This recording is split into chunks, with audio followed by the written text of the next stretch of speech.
This is for the national championship for Nebraska. Incomplete.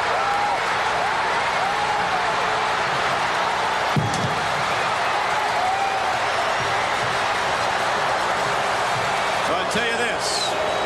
Tom Osborne in Nebraska could have had the national championship in all probability with an extra point that would have tied it. They'd have still finished unbeaten. But courage was so evident there.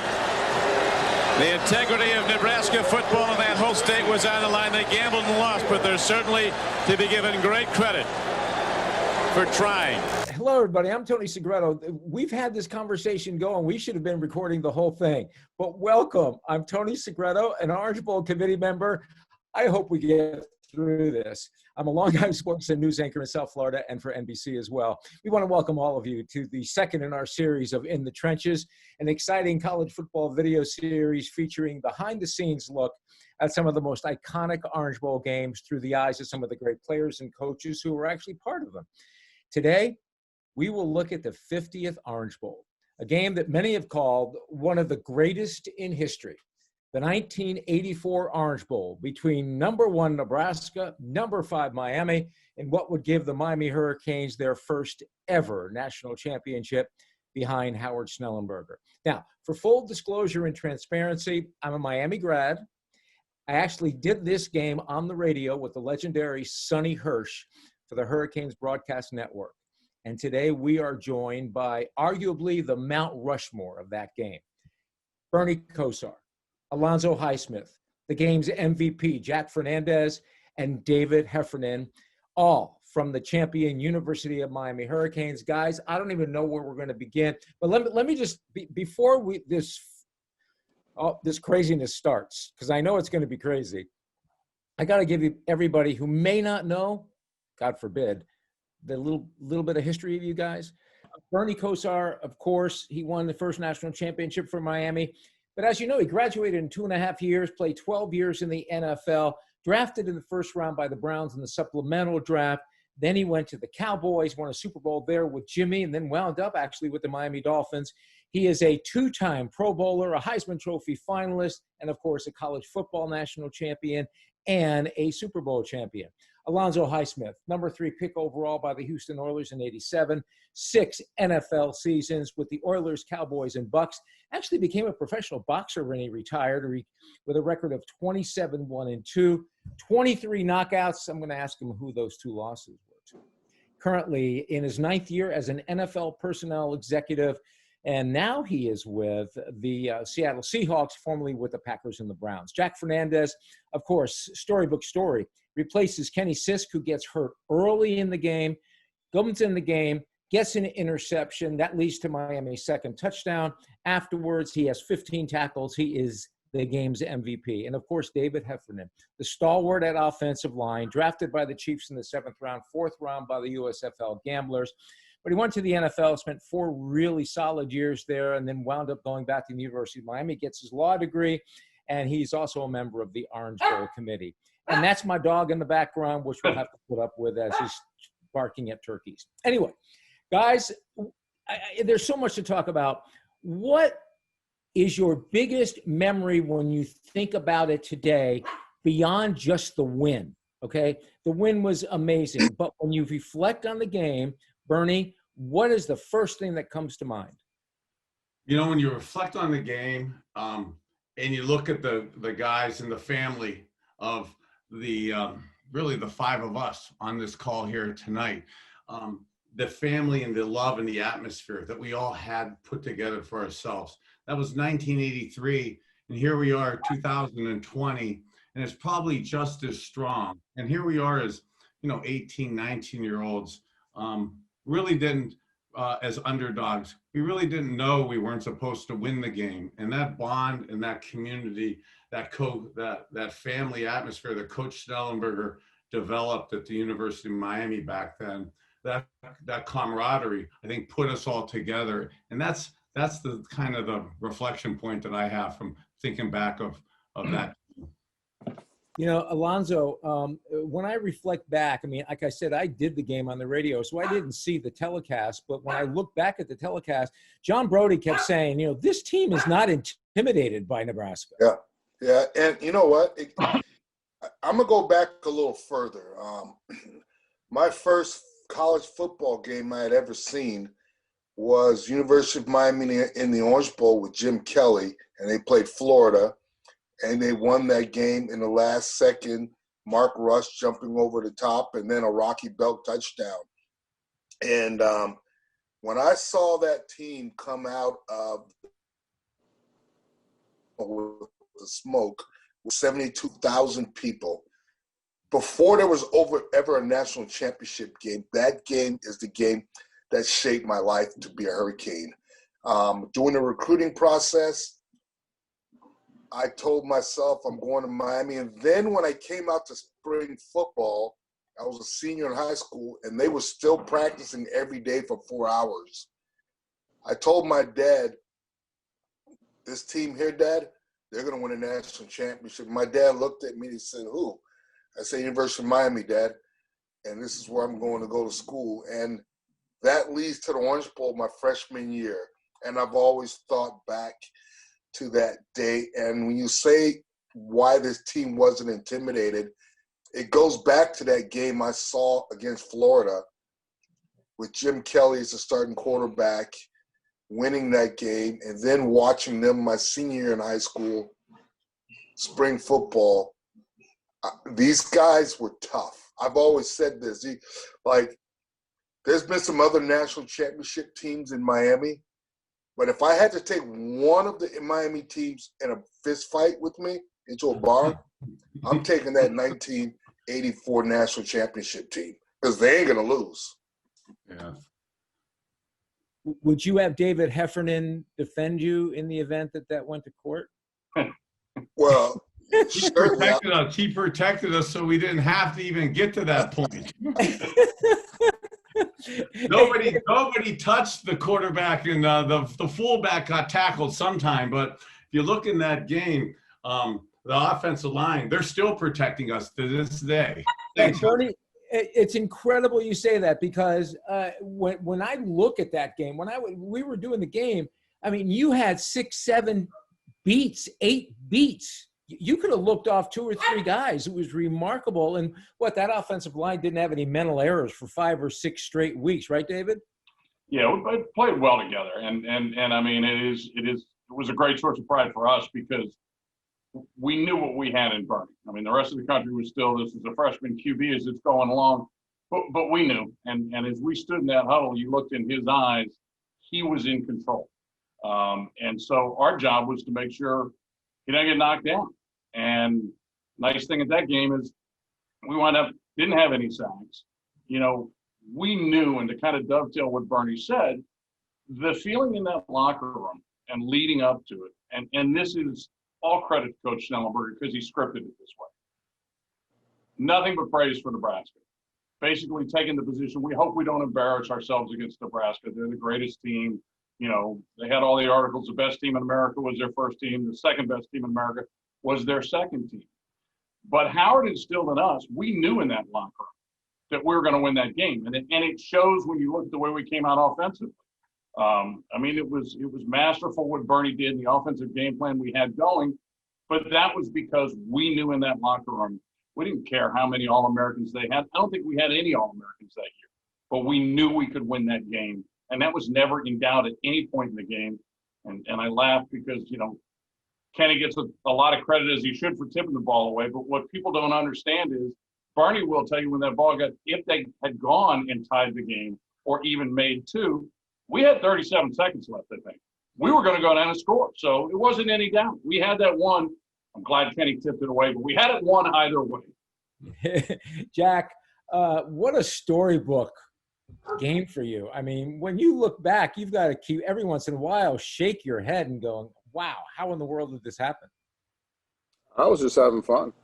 4 years, you don't get much playing time, just kickoffs and punt returns and things like that. And this mop-up duties, and when they put you in there and say, okay, it's up to you, I just had fun with it, It's fun getting after people. you could tell you guys were having fun. There's that one shot of Bernie after, I forget what touchdown. I think it was to Dennison over the middle. That made it 17-0, I believe. And you come off the field, and the smile on your face was like, this is like playing catch in the backyard or playing on the street with my boys. Well, Hef was saying it so beautifully.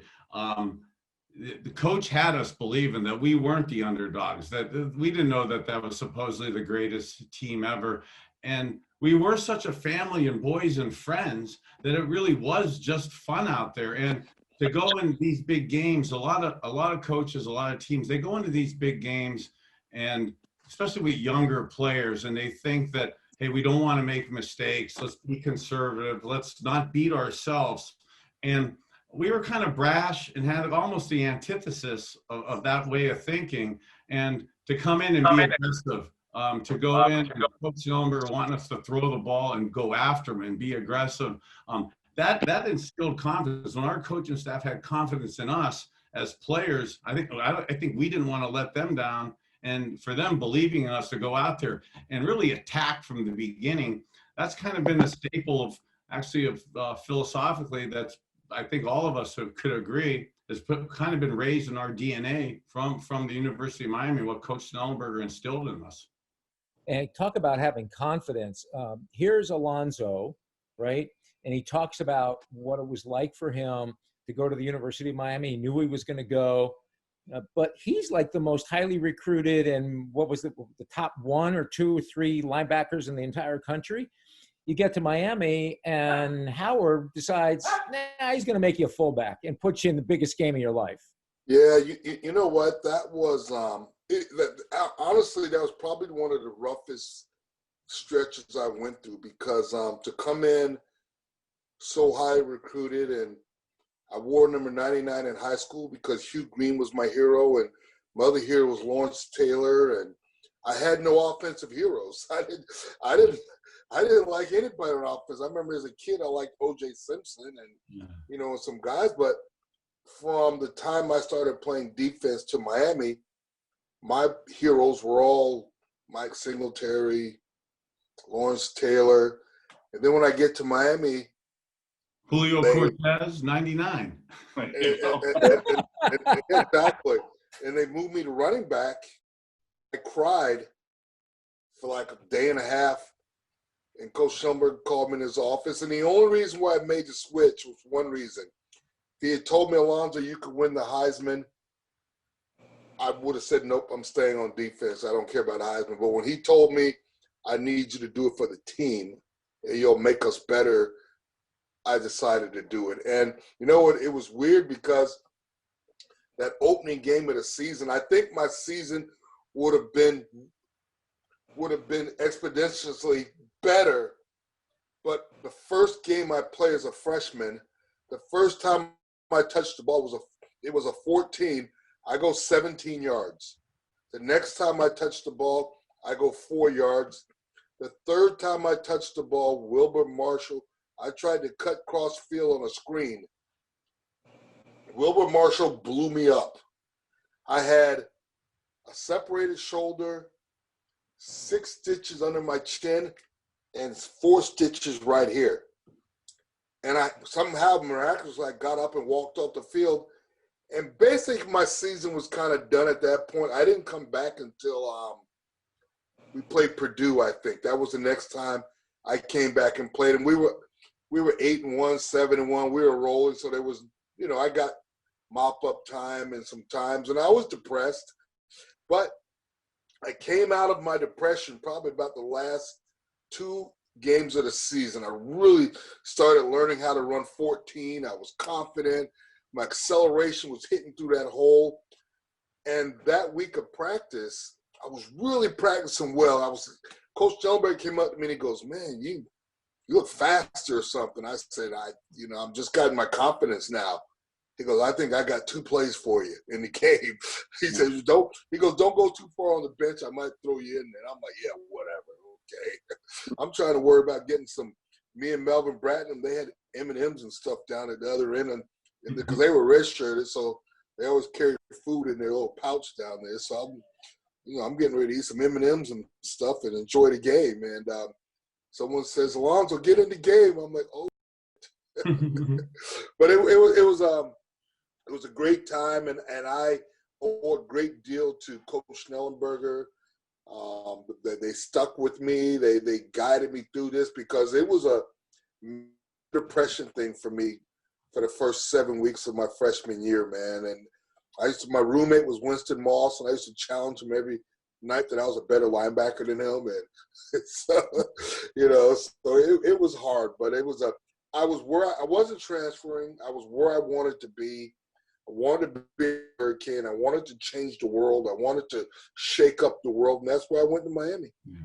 Hey, that's interesting, Tone, if I could chime in on that. Yeah, absolutely. That week, too, because really the fullback mostly through that year was Speedy Neal and Albert Bentley. And the University of Miami has been known maybe as quarterback U, but the University of Miami has been loaded with running backs. And that team, our team then had some of the best running backs. And Coach Schnellenberger came up to me early that week and said, hey, I'm thinking about putting Alonzo in the game, which meant Speedy Neal, Albert Bentley, Keith Griffin weren't going to be in the game.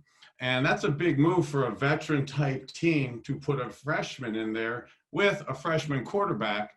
And I then, to the tribute again to Coach Schnellenberger and the confidence and self-esteem that he's given all of us, he believed in us as two freshmen, that not only did he put me as the quarterback of freshman in the game, he puts in a true freshman at running back and then says to me, feel free to audible to 14 and 15, 16 and 17, which was the play. So actually only one of the plays was called to Alonzo, but we ended up audibling to 3 or 4 of them because of the alignments of the Nebraska defense. And that type of confidence that he showed in us young guys is still with us to this day. And I tell you what, you don't know what it's like to be in a stadium with 80,000 people and the quarterback's audible. And you're like, uh-oh, did he just say 14? I think he said 14. No, did he say 20? Let's just go. Well, Zoe, the good news on that is that one play, that 14, got you in a nice double spread in Sports Illustrated, going over for the touchdown, which I was somewhere in the bottom of that. But it was nice. You got a nice shot in Sports Illustrated. You notice that 14 is right over Alvin Big Daddy Ward and Dave Heffernan. Okay? So we know where our money is. We know where our safety security blankets are. Hey, Hef, Alonzo touched on this. You guys had won, 23, 24 straight, 22 under Howard, something like that. Had you ever heard the Orange Bowl that loud for that long in such a sustained pitch? It was a wild night. But I will tell you what, to give credit to this city, we played Notre Dame at night that year, okay? And that place was packed, and we shut out Notre Dame 20-0. And I will tell you, that was the magic of the Orange Bowl. And you can talk about it in different stadiums, and it was, falling down and this and that. But there was no more special place to play a game. And for us to be able to play on that field in front of our crowd just made everything work perfectly. Well, give goosebumps for us to even talk about that, to play in Super Bowls, national championship games, the playoff games. Nothing is as loud as the metal bleachers and shaking it that it does at the Orange Bowl. Yeah. Jack, you had that had to play a little bit of a role in helping slow down Nebraska, but I'll tell you what, they came in loaded, right? Heisman Trophy winner, Outland Trophy winner, Irving Fryer, Turner Gill. They were loaded. And this is not to ask it in a way where I want disrespect, but was it what you expected? Were they better than you expected? They're big boys up front. Tell me what you thought. Well, we went and looked at films in the beginning. The coach was to show us all these films where they were just running over people, running by people. There was, then he showed us, why is it happening? Well, the defense would overshift one way and they'd run the other way. There'd be no one there to run to. So they started putting in our minds that, they're very good, they're very talented, but they're winning a lot on the plays that are, presented to them. It's not like, head to head we couldn't match up. And you got to remember, we were a top 4 or 5 defense in the nation. Right. You know, it's been thrown under the table because Nebraska was the greatest team ever, collegiate team ever to play until that night. So we went in with a lot of confidence, and for us, yeah, they were good. They're tough. They're hard, but you know, we were up to the task. You know, it's a game's a game. You know, once you put on the pads, it's whoever wants it more. And at the end, obviously, we got that 1 point more than they needed. Yeah, Jack, go ahead, Alonzo. I'm sorry. And I still say this, man. And I think I played on some pretty good teams, and we had some great teams in Miami. Had an opportunity to be in the Super Bowl with the Packers and NFC Championship games. And I tell you what, that 1983 team, 84 team, I think they should go back and redo the 30 for 30, because nobody knew about the characters on that team, the people on that team, the Alvin Wards, the Fred Robinsons, the Joe Colbrands, the Reggie Suttons, the characters on that team. It was something out of a movie to me when I think about it. And they were tough as hell. They would fight you. It didn't matter who you were. They would fight you. And you know what? And they expected the backups to go in and fight you. And practice was hard. Everything was hard. But the way we were as a team and the attitudes and those things permeated in everything this team did. And that's why I've always had such a strong bond for that 83 and that 84 national championship team, because they were just fighters. You know, football's pretty now. Everyone's got this guy, got this. This team reminded me of the Philadelphia Flyers. They had the Bronx Street Bullies, they called them, in the 30 for 30.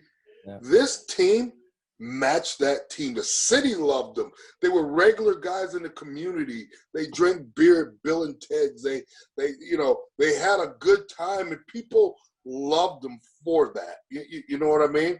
And that was the camaraderie. Yeah, and not to cut us off, take Heffernan. We were talking about the line and the protection earlier. I mean this as a joke, but it's absolutely serious and maybe a shade inappropriate for the TV here.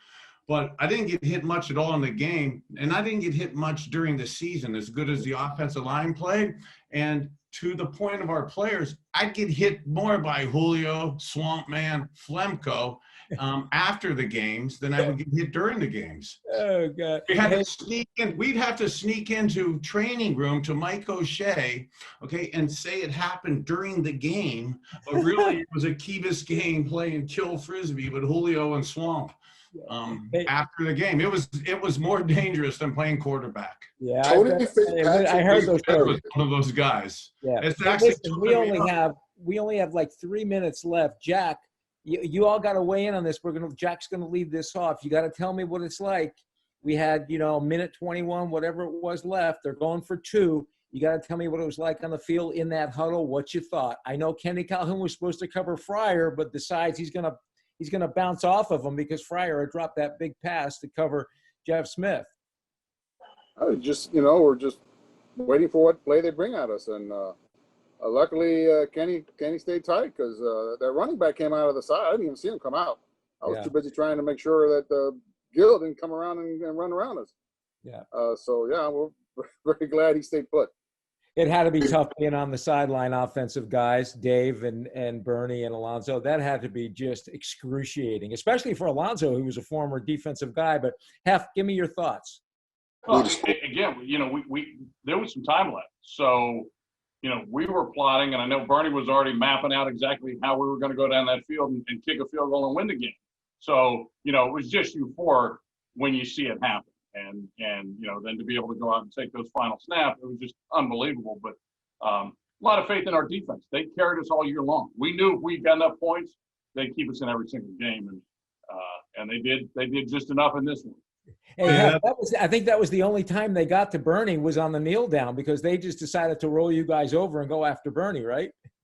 Well, I know Ian Sinclair was upset because Ian didn't want to snap the ball because he wanted the game ball. Okay, we could have let the clock run, and Bernie made him snap it so he could take the ball. Yeah, that's probably the only selfish act I've done on the football field was I was preparing for the 2-minute drill, so I didn't see Kenny tip it away because I was trying to get plays together. We're running out there to run that last kneel down play, and the clock's showing that we don't have to run a play. So Ian's all excited. I'm going to keep the ball. I'm going to keep the ball. Hell no, you're not. Yeah. Look at that last snap and see who ran off with it. It's guys, sitting in my family room. This was great. I can't even tell you how much fun we had. We could go on for another hour, but I want to thank Bernie and Alonzo, of course, Jack and Dave for joining us tonight. And keep an eye on your email, ladies and gentlemen, for information on when our next video will take place and who will be involved. In the meantime, we are hopeful of having you join us for the 87th Orange Bowl on Saturday night, January 2nd. And we invite you to check out orangebowl.org for additional information on the game and tickets. And I'm not kidding, the Mount Rushmore of that national championship game and the Orange Bowl, I'm Tony Segretto. Thank you. See you guys soon. Love you guys. Take care. Okay.